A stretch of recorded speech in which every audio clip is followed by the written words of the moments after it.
আজকে হচ্ছে আমার মায়ের জন্মদিন। মার হচ্ছে পয়লা বৈশাখে জন্ম, তো মায়ের জন্য আমি একটা কেক বানিয়েছি, সেটা তোমাদেরকে দেখাচ্ছি। তার মা এখন একটু পরে কেকটা কাটবে। এই হচ্ছে কেকটা, কেমন হয়েছে তোমরা কমেন্টে জানিও।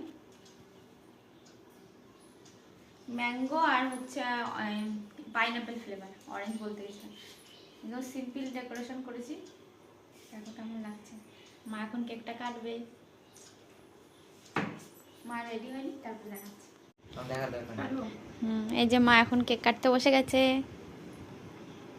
হ্যাপি বার্থডে বল। Happy birthday. হ্যাপি বার্থডে মি। দুষ্ট কখনো হয়নি তো, তাই একটু লজ্জা লাগে যে ছেলে মেয়ে আর আমি একটু কেক কাটছি। আমরা করি এখন, বাবু বাড়ি থাকলে বাবুও করে। নাও, দুষ্টুকে দাও। কেমন হয়েছে বল? ভালো হয়েছে? তুমি একটু খাও, মার একটু খাও।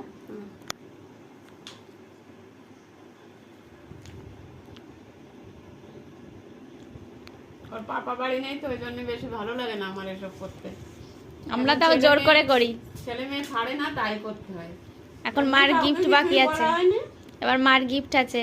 শুধু আমি আর ছেলে, আমি আমরাই খেয়ে নেবো কেক, তাই না ভাই? তারাও মার গিফট নিয়ে আসি। এই যে ভাই এখন মার গিফটটা দিতে যাচ্ছে, সারপ্রাইজ গিফট। দাও মাকে।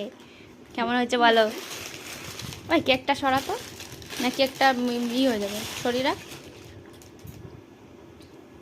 পছন্দ হয়েছে? মানে এসব কখন করলে তোরা? তোমার পছন্দ হয়েছে কিনা বলো? না পছন্দ হোক না বন্ধুরা, এসব আমি করতে চাইনি। এরা দেখো কি সব শুরু করেছে। বাবু বলেছে আমায় ফোন করে গিফট নিয়ে আসি নেই তো, আমার এইসব ভালোই লাগে না। তাই মার জন্য একটা সুতির চুড়িদার এনেছি, বাটিকের। গিফট তো সবসময় ভালোই হয়, তাই না? গিফট তো গিফটই, গিফট দিলে সবারই ভালো লাগে। আর এদিকে দেখো আমার ভাই কেক কেটে খাওয়া শুরু করে দিয়েছে। ভালো হয়েছে মা চুড়িদার?